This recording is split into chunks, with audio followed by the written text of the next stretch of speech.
Good morning, class 7 students. This is your chapter number 2, Gulli Danda.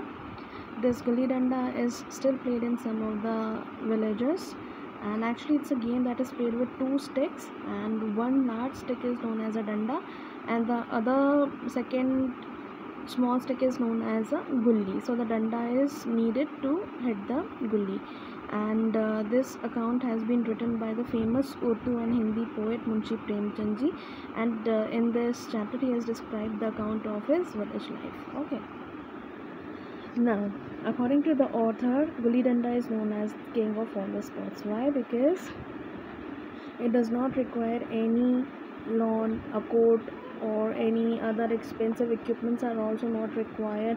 It's just about making one gulli from the branch of a tree. Okay, and even if you're only two people, then also you can start playing this game. All right, so as a boy also, the narrator, the writer of this chapter, he has engrossed himself into playing this game. Okay, and there was one more boy, his name was Gaya, and the narrator has described this person as a tall thin fellow, and his fingers were very supple, I mean easy to bend. Okay, and that person was so quick, he was very good at playing gulli danda.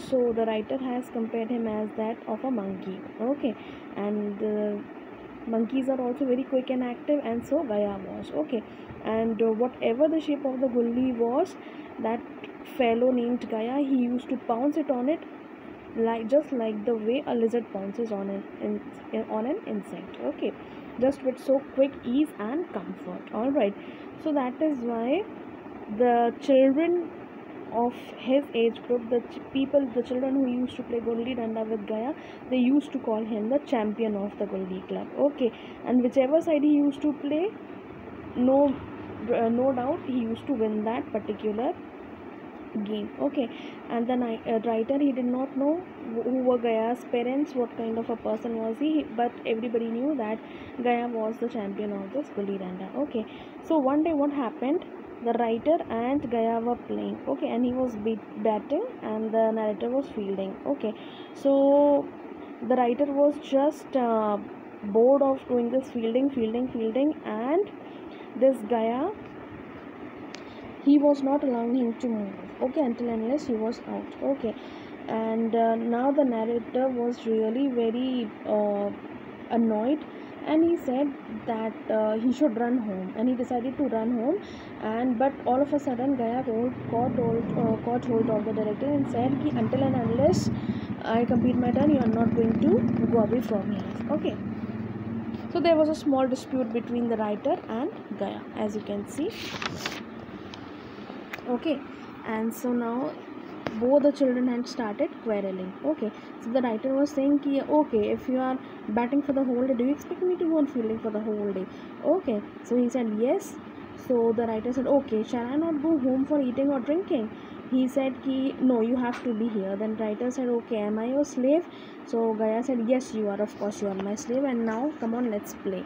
How will you go home? Don't you even think? Okay.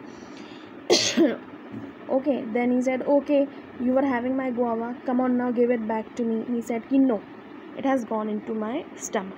Okay, so on this fight was going on.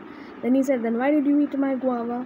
Okay, so you gave it to me, that is why I eat. Okay, so you can't ask for it. And then writer, the narrator, he tried all his efforts to free himself from Gaya's grasp, but that quarrel was going on and on and on. Okay, and then the narrator, he started cursing him, means he started saying bad words to Gaya, and Gaya also cursed him in return. So just like it was a small children's fight. Okay, now that Gaya, he slapped me. Okay, and the narrator bit him. It was the mistake of both the children, and now Gaya was having a danda and he hit the writer with that danda. Okay, and now the narrator started howling, means he started crying loudly. Okay, now at that point Gaya could not match this weapon. Why? Because he was maybe he was scared that if the people around him find the writer crying like this, they will definitely scold Gaya. Okay, and then that fellow Gaya, he just ran away from them when he saw Writer started crying. Okay, and then Writer,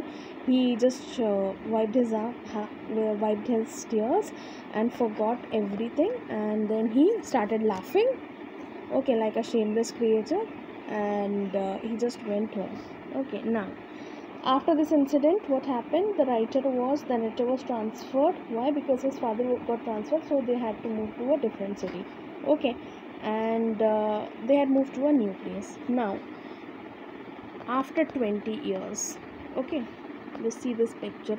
After 20 years, the one who is folding the hands is Gaya, and the one who is standing with some goggles or specs on his face is the narrator. Okay, now this is the count of next 20 years.